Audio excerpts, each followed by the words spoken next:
We have seen that a simple DC motor can be made using a coil rotating inside the magnetic field of a horseshoe magnet, with a commutator being used to reverse the current flow in the coil every 180 degrees. In this lesson, we will look at the improvements that can be made to this device to produce electric motors for various different uses. We will also look at a phenomenon known as back EMF and see how it affects motor operation. In practical electric motors, several coils are wound on a single rotating core, with all the coils lying at different angles to one another. With this arrangement, the turning force acting on the rotating assembly will be more consistent and efficient. The magnetic field produced by the stationary magnet is known as the field of the motor, and the assembly around which the rotating coils are wrapped is called the armature. The armature has a soft iron core to increase the strength of the magnetic fields of the coils. Rather than using a permanent magnet to produce the field, practical motors use electromagnets. These are made by winding wire coils around soft iron pole pieces. The field strength can be adjusted by controlling the current flow in the field coils.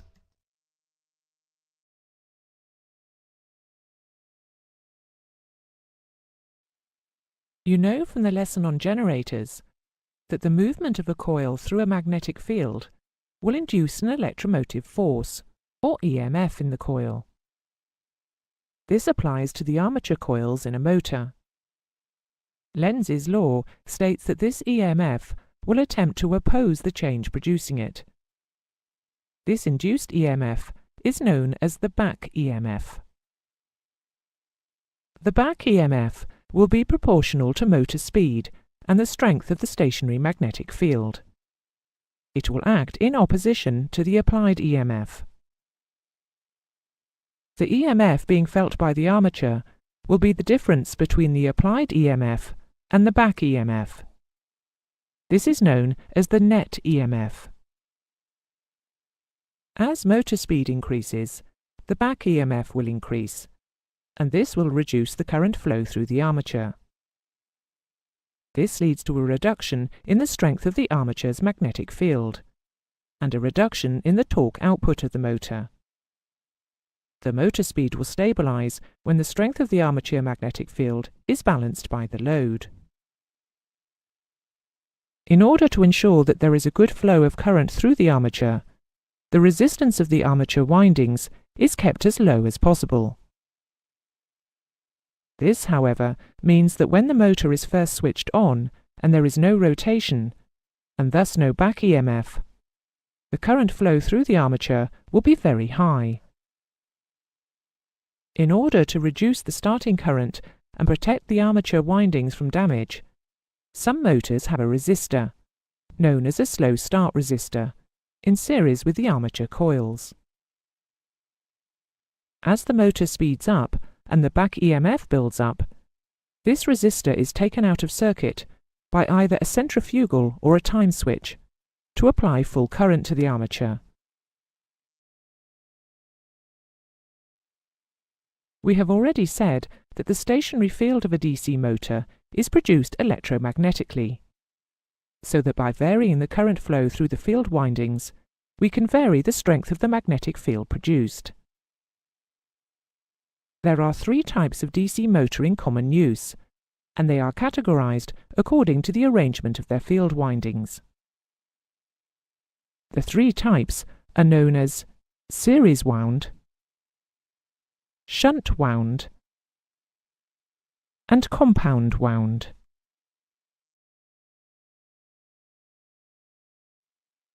The series wound motor has its field connected in series with the armature. The field coil consists of a few turns of heavy wire, and since the entire armature current flows through it, the field strength varies with the armature current. This means that both the field and the armature have very strong magnetic fields on startup, before the back EMF builds up in the armature. Series wound motors therefore have a very high torque on startup. As the motor speeds up, the back EMF increases, and this reduces the current flow in the armature and the field, so the torque rapidly drops off. Series motors run slowly with heavy loads and very rapidly with light loads.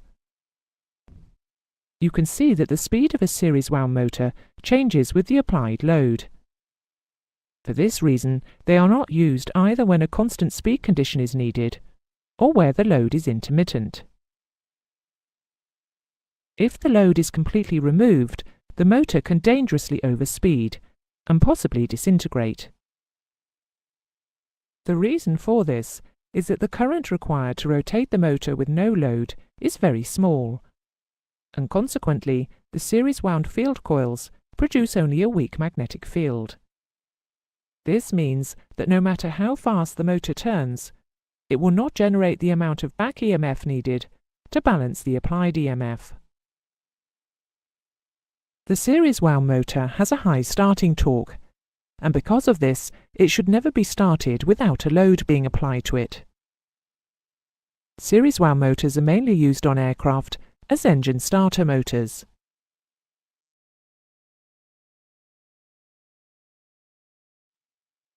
In a shunt wound motor, the field is connected directly across the voltage source, in parallel with the armature, and is therefore independent of variation in load and armature current. The magnetic field produced by it does not vary with motor load or speed. This type of motor should be started without a load applied, or with only a light load, as the field has a high resistance. So it takes a time to build up its magnetic force when the motor is switched on. The motor will accelerate with the back EMF increasing until the net EMF is only just enough to sustain the speed. If the load on the motor is increased, the motor slows down, reducing the back EMF in the armature. The reduced back EMF allows the armature current to increase, producing the increased torque needed to drive the increased load. If the load is decreased, the motor speeds up, increasing the armature back EMF and thereby decreasing the armature current and the torque developed, so the motor slows down again. In a shunt wound motor, the variation of speed from no load to normal or full load is only 10% of the no load speed. Shunt wound motors are therefore considered constant speed motors. Shunt wound motors are normally used where relatively constant speeds under varying loads are required, and for tasks where it is possible for the motor to start under light or no load conditions. They may be used to operate fans in the air conditioning system.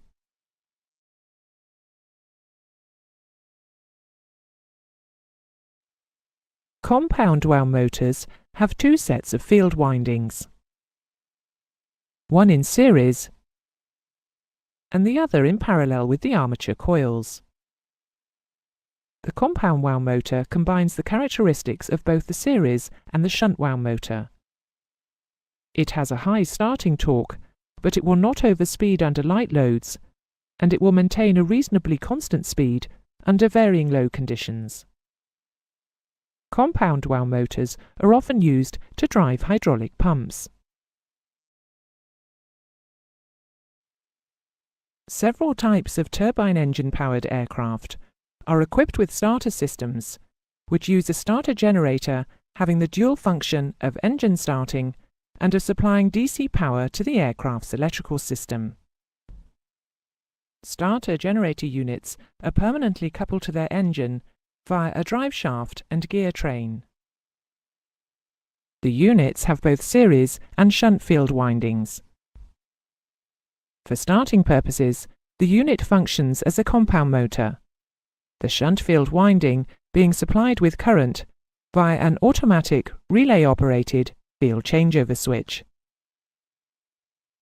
When the engine is running and the starter motor circuit is isolated from the power supply, the changeover relay is also automatically de-energized, and its contacts connect the shunt field winding to a voltage regulator.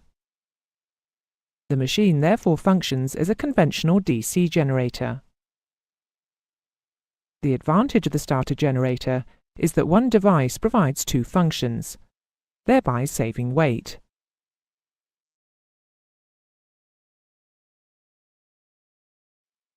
That is the end of the lesson. Here is a summary of the main points. All motors produce a back EMF in the armature. The back EMF will be proportional to the field strength and armature speed. It will oppose the applied EMF. Series wound motors have a very high torque on startup.